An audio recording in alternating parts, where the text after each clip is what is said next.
Okay, we're back, we're live, we're at ThinkTech talking about community matters here on a given Tuesday. We're talking about Town of Greece versus Galloway, which is a Supreme Court case decided, about a week ago. And the title also is, Town of Greece versus Galloway, Tempest in a Teapot, ? Okay. And Eric Seitz is my guest. He's an attorney at law. He's a constitutional lawyer, and he has some familiarity with these matters, including, of course, the Establishment Clause. Welcome to the show. Thank you. So, before we get to the actual holding, what's the background? Maybe we should get to the holding first. Why don't you tell us what this case said? It was a week ago. The Supreme Court made a 5-4 ruling. Some people think it's important, not everybody. What happened in this case? Well, in this case, the town of Greece, apparently since about 1999, It's Greece, New York, Greece, upstate. New York, has allowed its city council meetings, town board meetings, to begin with a prayer, and has invited local clergy to provide the prayer before they start the official meeting. And according to the record, predominantly these prayers have been from Christian churches, Christian clergy. And the question was then asked, isn't that favoring those particular denominations, and isn't that then government interfering in such a way as to give its stamp of approval to a particular faith? And the case found its way up through the courts until it reached the Supreme Court about a year ago. The Supreme Court agreed to hear it. It was argued this term, and then they rendered an opinion. And the opinion was 5-4, somewhat predictably along the lines of the political and other proclivities of the existing court. Mm-hmm. Maybe religious proclivities too. And they basically said that it was not a big deal, it was okay, that this did not invade the whole concept of neutrality, which is what government is supposed to do with regard to religion, and said therefore that they were going to allow this practice to continue. And there were very vehement dissents by Justice Breyer and Justice Kagan and others in a 5-4 decision. Justice Sotomayor also particularly weighed in.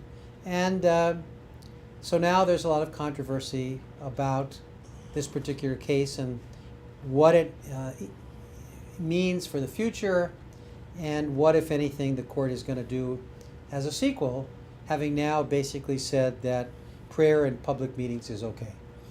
Okay, can I add a couple of points that come to mind about that? These two women, as I recall from the article in the Times, these two women, one of them was Jewish, one of them was either not religious or an atheist, and they both were offended by what was going on in the town hall meeting of Greece. And they took it up to the United States District Court for that district and won. And the court said, no, this is a violation of the Establishment Clause. The town of Greece, which I guess had a deep treasury, decided to take it up again, take it up from that, and they appealed it to the Court of Appeals for that circuit. And again, the two women, Galloway was one, I don't know the name of the other. The two women won, and the Court of Appeals in that circuit found that it was, again, they found that it was a violation of the Establishment Clause in the Constitution. Then the town of Greece, not to be daunted, went deeper into its treasury and took the thing up again. They really felt strongly about this, and that it got to the Supreme Court. Supreme Court, as you said, gave it a writ of certiorari and heard it. I think it's interesting that the other part I was going to mention is apparently there was some kind of discussion somewhere in that process where the essential complaint was not so much that there was a religious experience at the beginning of the town hall meeting, but that they were favoring one religion over another. They were doing this thing customarily on the Christian religion, and it was pretty religious, religious words were being used. These women had said to the town hall, why don't you just cool it? Why don't you make it even Steven and let other religions come in and we won't be so offended? But the town hall wouldn't do that. They wanted to continue their own way. So those are some background points I remember from the article. But anyway, can you give us, the background of all of this? There was a case sometime before which found that in a legislative body, you could have a prayer at the opening of the session. Yeah. Well, this has been a subject of a lot of litigation over hundreds of years. When the Constitution was adopted and the Bill of Rights first was drawn up, the First Amendment protects two aspects of religion. First of all, it has the Establishment Clause, which says that government cannot favor one kind of religion or another, and that is to ensure that government is not in the business of supporting religion. And then the second clause, the Free Exercise Clause, basically says that as a matter of First Amendment protection, that people will be allowed to express their views freely without government restricting how they do so. Now, that sounds nice in theory, but in practice, there are lots of clashes. For example, you have situations where, as we did in Hawaii, for example, where out at Camp Smith we had a big cross on a mountain, and it was predominant, it was obviously a Christian symbol. We have situations around Christmas time where cities on their municipal buildings erect all kinds of signs of Christmas, which obviously is a Christmas holiday, or at Easter time. We had one case, I think, from Pittsburgh, where in one place they erected a Christian display for Christmas, and then they erected across the street and is equally prominent a religious display for Jews who were celebrating Hanukkah. And the court said that was okay. A lot of this comes down to sensibilities of people, which is why this case in Greece is somewhat interesting, because obviously the two women were very offended, and there were lots of ways that the city could have adjusted its practice to minimize the incursion, but they chose not to do that. They chose to fight. And that's one of the reasons, I think, why people have some concern about this. And I read these opinions, and historically, I don't think there's any question. Frankly, this country was founded as a Christian country. I mean, there's no question about that. There were not very many Jews. There certainly weren't any Muslims. There weren't any, lots of other minority religions in those days. And in those days, everything was done under the rubric of Christianity. So when people challenge the history of these clauses, it's a little bit selective when they say that the Free Exercise Clause really meant to protect minority religions. Yes, in theory it did, but in practice, we had a country that not only had slavery, but sanctified slavery through religious doctrine. But we had persecution, and some of the groups that came to the country, not too much before the Constitution, in the early settlement period, between Columbus and the Constitution, if you will, came because of religious persecution. And I suspect that was part of the reason the Founding Fathers put these provisions into the First Amendment.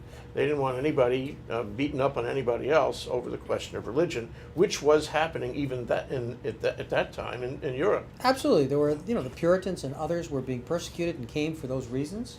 And they were allowed, because of the rural kind of country we had in those days, to form enclaves in various parts of the country. We still have that with the Amish and others. And they were relatively left alone to practice their religion, and nobody bothered them. But in this kind of a society where everybody's linked together, we see lots of problems. For example, you see small churches, small religious minorities going out and picketing abortion clinics out of a religious belief that they strongly oppose abortion. We see the same thing happening with gay marriage. We see groups opposing the erection of Muslim shrines, like in New York and elsewhere, or attacking them. We see all kinds of things happening. So religious conflict is certainly still a part of our fabric. Well, maybe even increasingly in recent years, I would offer that. It may be, and we see elsewhere in other parts of the world where these incredibly dogmatic groups are insisting in Afghanistan and Iran and Afghanistan and elsewhere, Pakistan. You see these dogmatic groups insisting not only that they have the right to run the state, but that they have the right to run it according to their own religious laws, and everybody else, if they don't believe them, can be eliminated. So there's always a danger that this kind of dogmatism and self-righteousness will rear its head and will have an impact on social policy, which is why people counsel, civil libertarians and others, that you have to be rigorous, you have to be attentive when these kinds of things creep in, because it can lead to more serious violations. It's a slippery slope, too, isn't it? I mean, if you start permitting this sort of thing, especially in the environment we have now, where religion seems to be becoming more ardent than, say, when you and I were kids, then, you worry about it getting more infused into government somehow. Yes. But, I read these opinions in this case, and I really think to a large extent the opinions are overdrawn. In my view, yes, the decision came out wrong. There's no question about that. But, it also is pointed out by the majority, the minority disagrees to some degree, that while Christianity is overwhelmingly represented in the people who lead these prayers, there at least is some effort to get other groups to provide prayers on some occasions. And so there is some diversity that is allowed, if not encouraged. Maybe not enough, but I'm not sure how you decide what's enough. And I don't think that you can decide cases just simply based on people's sensitivities or outrage. So I don't regard this case as standing for a whole lot, other than the judges disagreed as to how significant this particular practice was. If I were them, I wouldn't have taken this case. I would have left it to the decision of the lower courts, because it largely is a factual issue about how oppressive Sure. it is. Sure. It's a question of degree, isn't it? Right. And for them to have taken this case and inserted their own opinions in place of the lower court judges, I think, was absurd. But that in and of itself gives rise for concern as well, because this is an activist court, and they have an agenda, and their agenda is driven by some ideology. Including religion. Including religion. And so I think that there is reason for concern when these 5 justices get together and take a case like this and trumpet it as an important decision, which I think could lead to other things down the road, if not just simply in regard to religion, in regard to other fundamental issues involving the First Amendment and involving government support for private schools, parochial schools, and other things. All those things, I think, could possibly be affected by a decision of this sort. Let's go further into that after the break. That's Eric Seitz, an attorney at law, a constitutional lawyer here in Honolulu. We're talking about community matters. We're talking about the town of Greece versus Galloway and what it means to us. Is it a tempest in a teapot question mark or what? We'll be right back after this break. Hello, I'm Martin Despang, and I'm the host together with the one and only Ali Yamashita, and our show is called Urban Transcendence. And urban transcendence is about identifying where we have a unique situation of a vibrant city in one of the most beautiful natural environments. So how these two can coincide, sometimes conflict, how they could find reciprocity in the 21st century is what we're excited about. And we're planning on bringing in a diverse body of guests, both from the arts and the science and the established and the wise and the emerging generation. So hope you will join us. We'll always be on Thursdays from 1 to 2 p.m. Thank you. Okay, I think every Supreme Court case has the moment to try to connect it up with what came before and what will come after, and certainly there are implications. One of the implications that I noticed in the article in the Times was that there were churches, or rather towns out there, who were presumably going to do exactly what the town of Greece did. I don't, not to be paranoid about it, but it could be this is going to sweep the country. And towns that had no religious prayers at the beginning of their town meetings were now going to adopt that because they were really totally free to do that, even if it only favored one religion, even if it was a highly religious prayer. Now they were free to do that, and I think there must be somebody out there worried about it, because it seems to me, go into this more deeply, is that the Establishment Clause certainly has had some trouble over the years. It wasn't really accepted, and the court struggled, the bar struggled, various groups in the country struggled, and let's say the time that George Bush II was inaugurated. It had pretty much been settled that the government was going to protect people from having religion thrown at them, thrown in their faces. But then things changed. And maybe that was a grassroots movement. I remember he said, this is in his inaugural speech, I'm going to, improve the life of the faith-based movement. I'm going to have faith-based organizations do more government work. I'm going to bring those two together, faith, and the government. And then shortly after he took office, there was a switch in the Department of Justice, where before the Department of Justice was preventing the merger of church and state. Now the Department of Justice was defending churches against incursions, that other provision, First Amendment you talked about.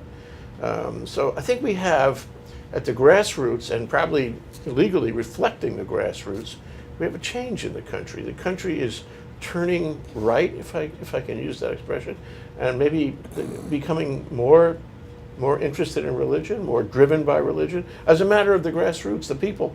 And maybe the legal institutions are just following that.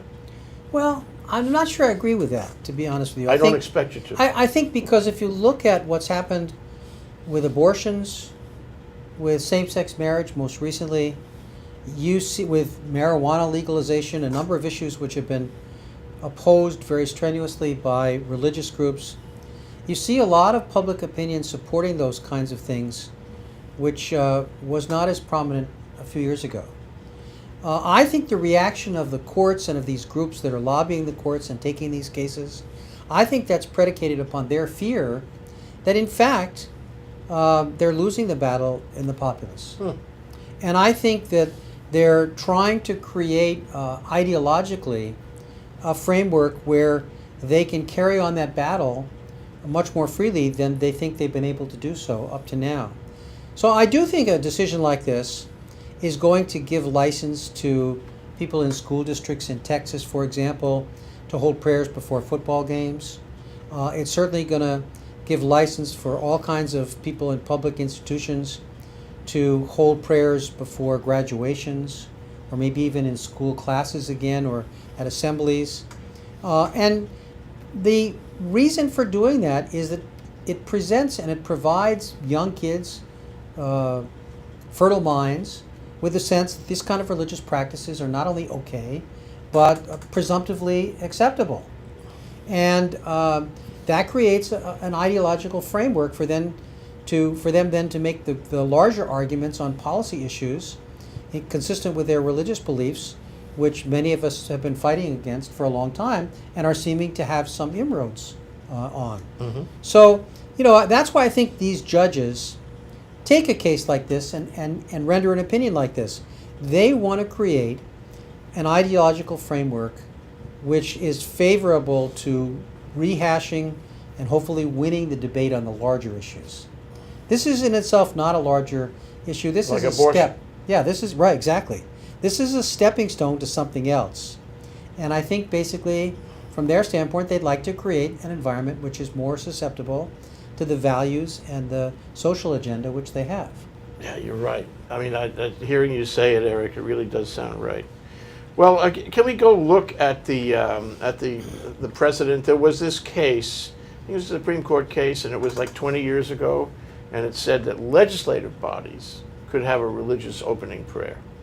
And I think that was not everywhere. It was controlled, and maybe there was even the thought that you would have an even Stephen kind of prayer at the beginning of a legislative meeting. But this case goes further than that. The distinction was made, by the way, that in the case of the legislature, it's a government body. In the case of the town hall meeting, it's the people. I don't think that's a good distinction. It's the same thing. It's government at work. Right. And it's a public expression of some sort, which creates some sort of orthodoxy. Yeah. It's interesting. A couple of years ago, I went to the opening of the legislature here, and one of my associates has a young daughter who was then, I guess, 6 years old, and she was invited to give the prayer.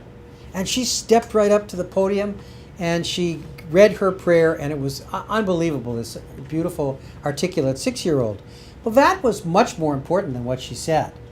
And that's the spirit in which at least the legislature here, generally speaking, provides those prayers. It's more a question of people coming forward saying their thing. It may be lightly within a context of religion. Sometimes, undoubtedly, they invite people who are much more fundamental and might give much more directly and overtly religious messages. But it's not taken as a serious kind of exercise. They made that point in the decision. I forget which judge, maybe it was Kennedy, said that this was merely a celebration of the solemnity of the occasion. And if you make a prayer, you're saying this is solemn and serious. So that's the only real statement. And indeed, I think it's the point is well taken that this is not, we're not really seeing religion here. I mean, I don't think we are. I guess it depends on exactly what happens. But it's tradition, and they called it that.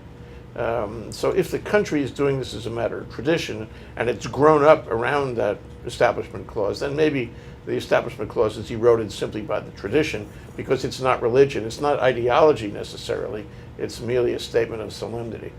You know. And I can live with that, as I said. But the problem is when the Supreme Court steps in and renders a decision which garners as much attention and concern as it does and fuels the discussion and the debate about the role of religion in our society, then it takes on a much larger implication.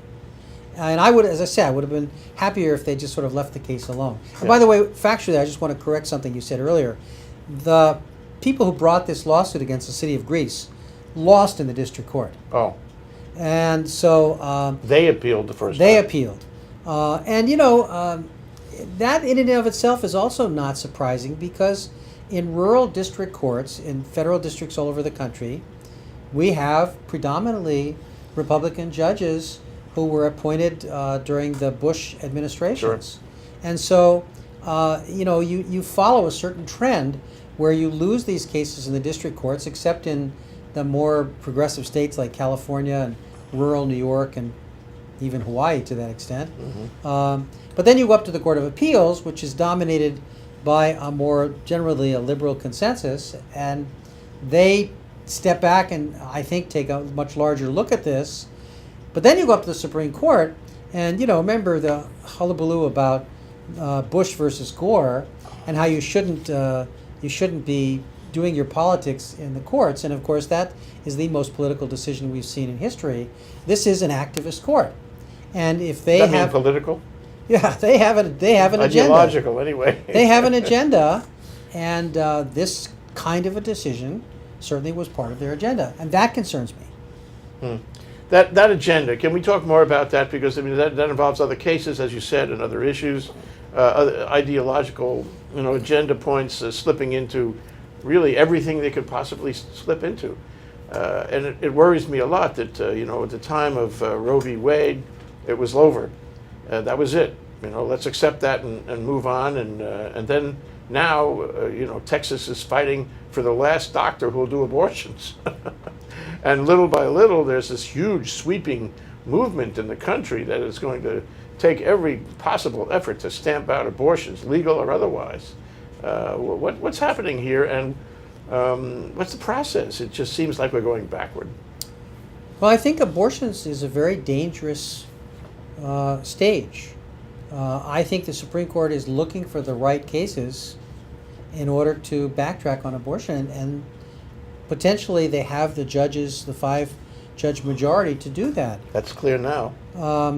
Although it's not that clear, because I don't know that Justice Kennedy, who is a Catholic, is, as a matter of intellectual integrity, willing to take a huge step back, even though in his religious life, his personal life, he has problems with abortions. But I don't see him. He's the swing vote on those cases, and I think it's still going to take something for him to be decisively voting against abortions, especially as far as we've come with some of the technology and general acceptance of abortions in the large public sphere. And around the world. Yes, but in other respects, for example, you just saw the Supreme Court totally wipe out affirmative action in Michigan, where in many instances they've supported affirmative action, and they excused that as having been based upon a referendum of the public that supported the outcome which the Supreme Court effectuated. Well, that's just like, gay marriage in California, on the other opposite result happened. And so it's all very contradictory. There's no pattern other than you have to be concerned that these guys are reaching out to decide cases which they think can affect public opinion. And that's, I think, what they're trying to do. It's a long view. And in fact, when George Bush II was appointing judges, his view was to get the young judges to stay on the bench, to be in his camp, but stay on the bench as long as possible and have a long shadow on going forward. It's like every one of these cases that seems to move to the right, where 100 years of litigation and 100 years of Supreme Court cases were moving essentially more liberal and more to the common man and so forth. You can't go home again. I remember I had Jack Balkin, who teaches constitutional law at Yale, on my radio show a few years ago, and I said, gee whiz, we've had a lot of steps to the right here during the Bush administration. When the Bush administration is finished, and a Democrat is elected again, will that spring right back like a rubber band to where it was? And he said, no, everything is on the record. Everything takes us a certain distance, and it might be different after he's out of office, but it'll never be the same as it was. Well, I think that's true, and we've seen some very fundamental changes, even though these judges, when they're vetted for office and they're confirmed by the Senate, are all asked, what are your general impressions about things? And they all say that they respect the concept of stare decisis, which means relying upon precedent and the historical development of certain decisions. You've seen this court strike down all kinds of cases in the privacy arena, in criminal procedure. I mean, the police can stop anybody now and search their car, as far as federal law is concerned, period. They don't have to have much cause. If you blink the wrong way, you give them the impression that you're hiding something, and then they can search your car or search you. There was a decision that came out the same day as Greece, which was, I thought, very good, involving a shooting incident where a lower court had granted summary judgment for police who came in onto somebody's private property, mistook the victim as somebody who had stolen a car, and all the adults on the property said, no, that's our car, and they shot this kid on the porch of his own house. And the Supreme Court said, well, that case can go to trial. Well, that's fine, but anything short of that, the Supreme Court has said that the police have carte blanche because they're basically doing the work of that is required to provide security in our otherwise insecure society. And the same thing is true of Guantanamo, and the same thing is true of war powers. Almost everything that's come up before the Supreme Court that might lead to some sort of a progressive kind of outcome has all gone the other way. And it's very frustrating for practitioners and for constitutional scholars because nothing is sacred any longer. And we don't expect that it will be for quite a while. That means we need to talk about the black boxes in the Patriot Act, I think. But let's take a short break and come back and talk about the technology and how it has insinuated itself into our privacy. Eric Seitz, attorney at law, here on Community Matters. We started out talking about the town of Greece and versus Galloway, and whether it was a tempest in the teapot or not, and now we're going to move to other issues that are related. This is ThinkTech. We'll be right back after the short break. I'm Hong Jiang, host for Asia in Review on Tuesdays. And I'm David Day, host for Asian Review on Thursdays. Both of us broadcast our respective shows at 4 p.m. And my topics tend to deal with questions related to environment, culture, history, and sometimes human rights. And my shows tend to be on international business, foreign policy, geopolitics, and national security. And you can watch our shows live on the ThinkTech website at thinktechhawaii.com. And you can also watch us on YouTube or Olalo. So come join us on Thursdays at 4 p.m. I'm David Day. And on Tuesdays at 4 p.m., I'm Hong Jiang. Aloha. Aloha. Okay, we're back. We're live. We're here with Eric Seitz, attorney at law, constitutional lawyer here in Honolulu, on Community Matters. And we started out talking about the town of Greece versus Galloway, a Supreme Court decision last week. We're moving to related issues, and one of them is the right of privacy as the Supreme Court moves down its own less than progressive road. But they, in that case, it was Congress that did it first. And Congress created the black box, Patriot Act 1 and 2. Patriot Act 2, I think, was worse than 1. And you know, gradually we have no privacy left. There's no privacy. It's all out there, and most people accept that. Again, you know, the public. If the public is not concerned, maybe the courts reflect the public. On the other hand, if this happened, say 20 years ago, we'd be all in shock that they were snooping on us like that. That's right. I think this recent decision that was argued about how far the police can go to seize cell phones.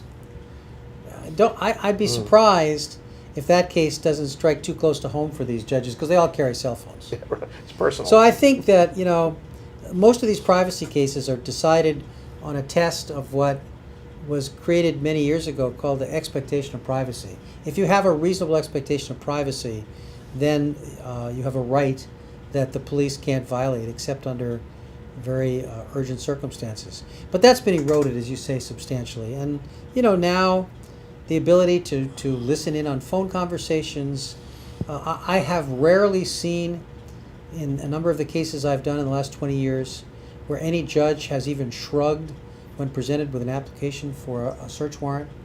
It used to be the judges would not only raise questions but would expect that there would be limitations on the scope of those search warrants. They don't do that anymore. They just sign off and grant them. We don't know, of course, what happens in the national security arena, because all that's done in a shroud of secrecy before the court in Washington, D.C. that's designed to handle that. We don't even know, we don't even get reports of any substance about how many, if ever, applications are denied. You know, in the old days when I started doing this stuff in the late 60s and early 70s, in most political cases we would routinely file what we called wiretap motions. And those motions would basically make an initial preliminary showing of why we thought there was some sort of illegal surveillance.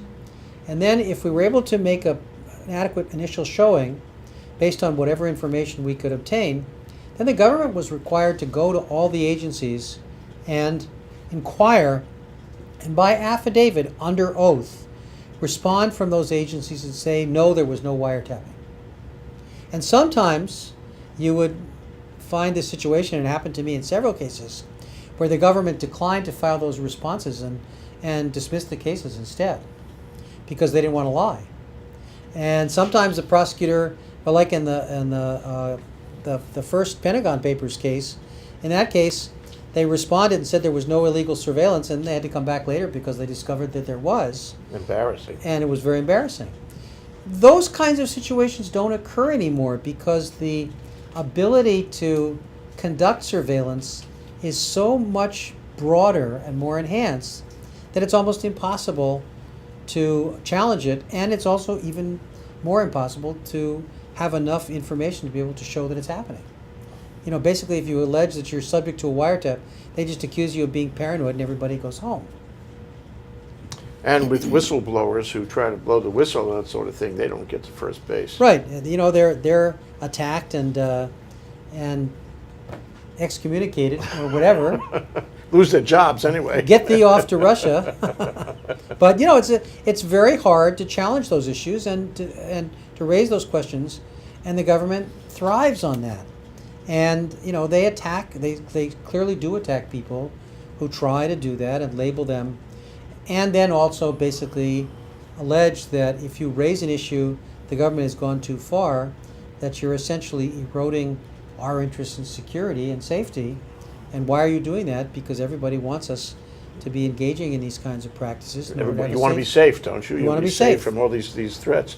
Correct. Well, so you know, you're a criminal lawyer and you represent people where these issues come up, and a lot of the invasions of privacy could be a defense. I mean, historically they have been pretty good defense to stop a bad prosecution or a prosecution that invaded privacy anyway.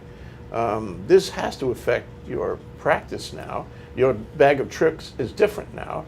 How does this affect the sort of the conviction rate, if you will? Oh, the conviction rate in federal court, particularly, is extraordinarily high. You rarely ever hear of anybody getting off either on a technicality or on a straight acquittal in a federal criminal case. The conviction rate is well over 90%, and that's why so many people plead, and that's why so many people end up cooperating and trying to help the authorities with respect to co-defendants and other people. Because there really is no defense, there's no ability to raise these kinds of issues like there was just a very short time ago. You know, it strikes me that that we are not as concerned as we should be about this. That we get our view of the whole matter from television, these various cops and robbers shows, which really don't portray it accurately and don't give you, you know, the demographic of how serious the problem is and how little you have to protect yourself from police invasions. And I wonder, you know, do the people understand? This sounds like a really slippery slope. Should we be concerned, and should we be more concerned than we are, about the invasion of our rights? I think we should be very concerned. You know, and I watch television. I watch Law and Order, SUV, Sexual Crimes Unit. I watch Hawaii Five-0. I watch some of these other shows. Don't forget The Good Wife. The Good Wife, yeah, right. But I watch these shows and I see police doing things where they clearly are heavy-handed, where they're clearly violating easily defined constitutional rights, where they're telling people, no, you don't need a lawyer when they ask for a lawyer. And they're doing all kinds of things, and it's glorified, and it's rewarded, and nobody ever gets penalized or even called on the carpet for engaging in those kinds of tactics.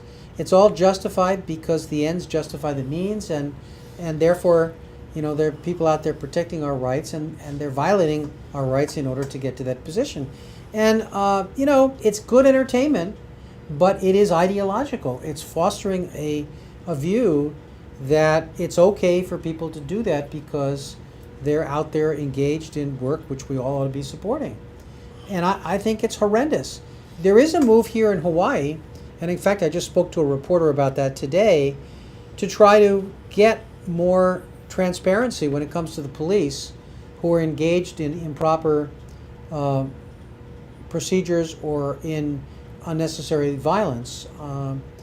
But you know, this reporter today was asking me, how do you get that information? And I said, well, you got to sue, because they cover it up. They're not obligated to release it. And even in my cases, where I want to make those kinds of allegations where it appears apparent that there have been violations, we have to fight tooth and nail to get disclosures of what's taken place.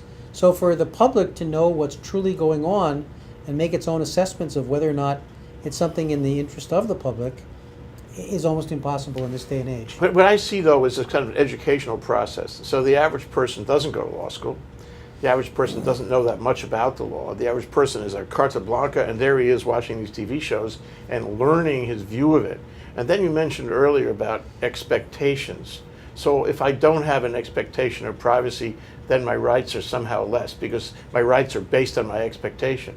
And it's the same thing with those shows. If the shows glorify abuse by the police, then I don't have expectation of rights, and therefore my rights, you know, it's logic, and therefore my rights are presumably less, you know, if you follow that test.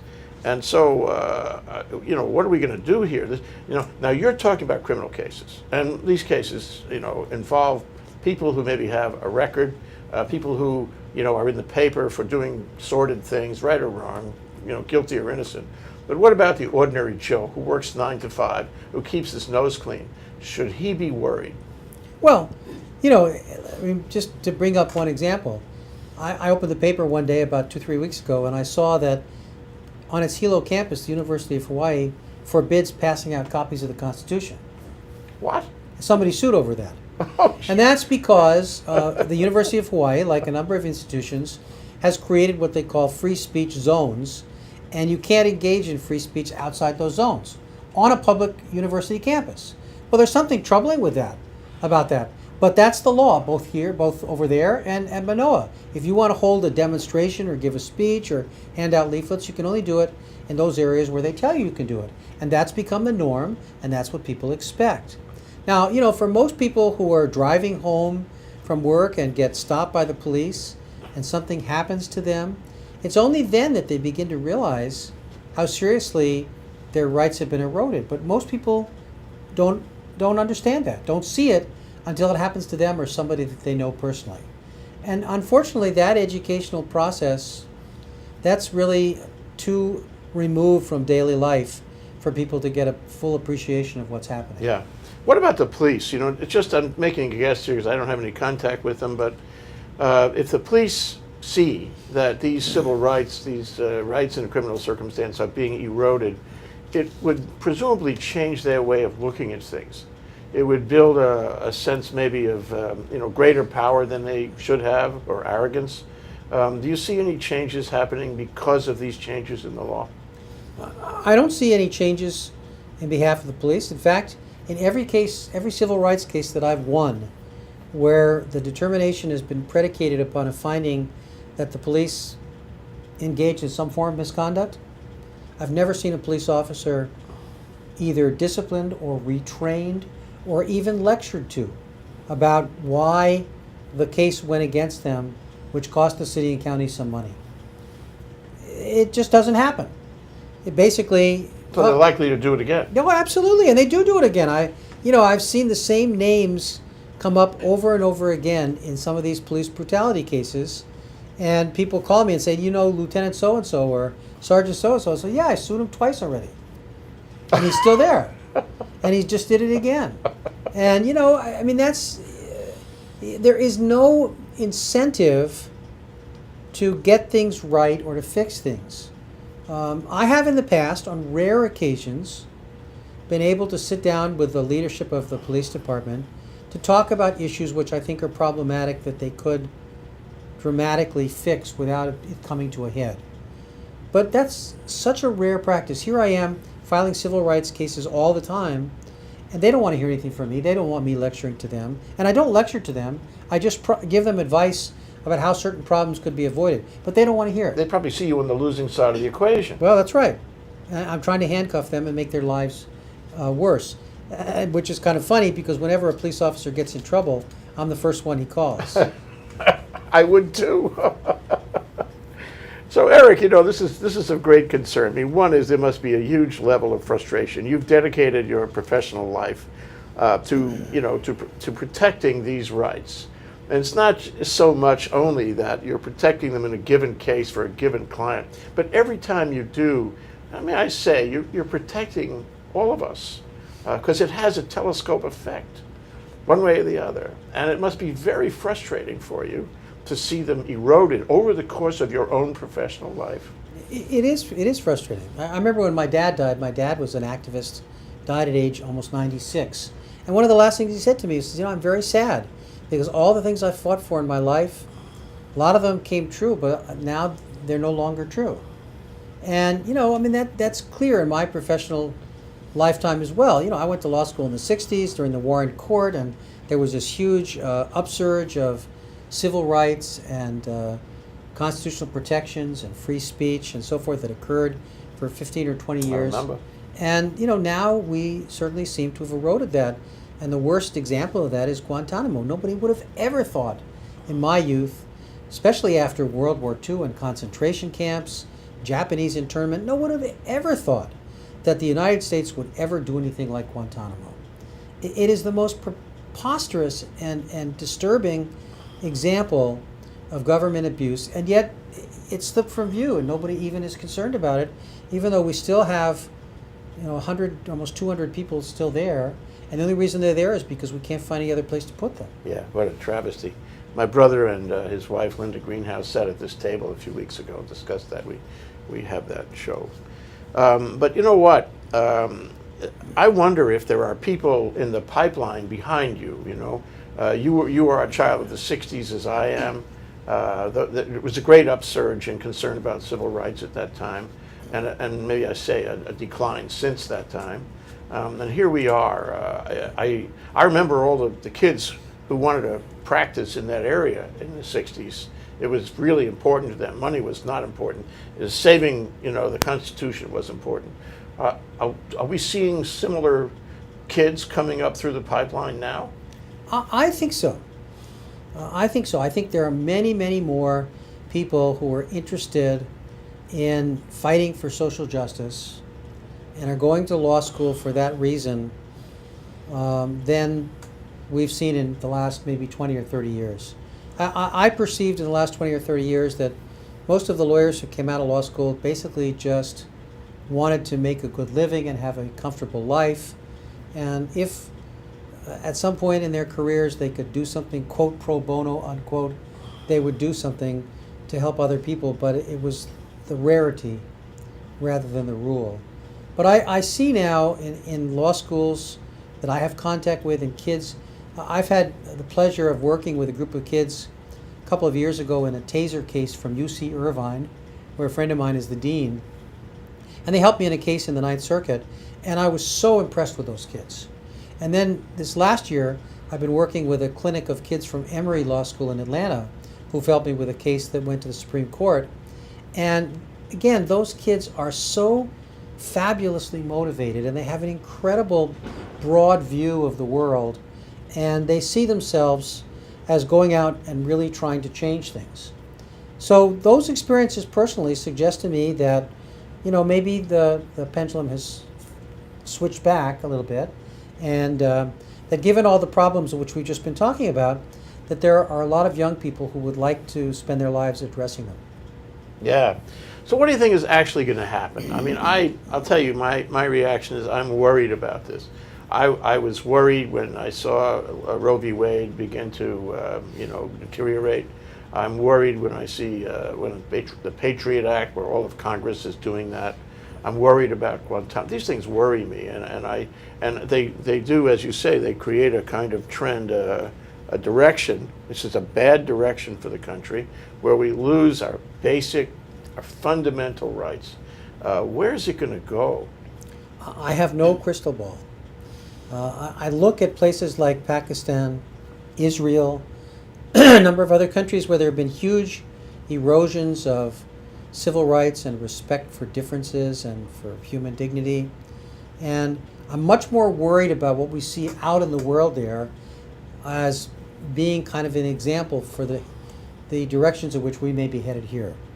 Like those girls in the school in Nigeria. Yeah, I mean, those kinds of things can happen as boldly. 200 or 300 girls can be kidnapped just because they're going to school, and because that's against the fundamental religion of the local group that is opposing this. I mean, those kinds of things are happening in the world, which what seems to be greater prevalence.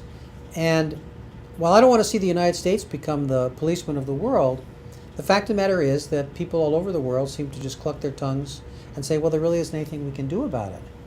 And as long as that's the attitude, then it is going to get worse. But, on the other hand, I think there are lots of people in this country who have, as a consequence of going through the economic problems in the last few years, as a consequence of seeing what happened in Afghanistan, of seeing some of the overly reactionary positions which are being taken in Congress and elsewhere, are beginning to understand that they have to play a role to put out another poll in opposition to that. And I'm hopeful that those numbers will grow and those people will become more and more influential. What about Hawaii? Where does Hawaii fit on this? I mean, Hawaii seems to me to be relatively speaking, as against other places in the world, even on the mainland, an ethical, moral place. People have a conscience and caring about their fellow man and woman. Am I right? I mean, do we have less concern, greater concern, the same concern? How do these things play out within the state of Hawaii in the law and the practice of the state of Hawaii? Well, I agree with you. I think Hawaii is an enclave of some sort where people, generally speaking, want to do the decent things. And we have a history of that, providing medical care when it wasn't mandated nationally. Having, better treatment programs for people with drug addiction issues, and drug courts, and now a veterans court, and trying to treat people with some degree of humanity and compassion and understanding. But, you know, we also have some economic trends here in terms of people fighting over the crumbs, which move them in a direction of doing things which are very, very bad for the quality of life. I have serious problems with public education. I'm scared to death about the prospect that somebody whose only professional work has been as a general in the military might become the next president of the University of Hawaii. And that's not a personal thing against the man. It is just simply that military life is incompatible, in my view, with the kind of environment that ought to exist on a college campus. And it would take a miracle for this individual, in my view, to adjust his experiences and his way of thinking and his perspective to foster the kind of academic freedom that universities need. But, you know, you see those kinds of things happening, and again, I think you also see people speaking out against them. You see people organizing against the development of agricultural lands to build houses and basically enrich developers. You see people very actively involved in fighting for a better quality of life in Kaka'ako. You see all kinds of social ferment breaking out here, and I think that's a good thing and that's promising. And a lot of it's happening on the University of Hawaii campus, and all power to them. And here at ThinkTech, where as you walk into the studio, you are graced with a big picture of Norman Rockwell's Right of Free Speech First Amendment painting, my favorite. Thank you so much, Eric, for coming down, as always. It's been enjoyable. Thank you. That's Eric Seitz, attorney at law, talking about community matters, many of them emanating from our discussion of the town of Greece versus Galloway. Yes, it's probably a tempest in a teapot, but there are other tempests, and together we better watch out. Aloha. Thank you.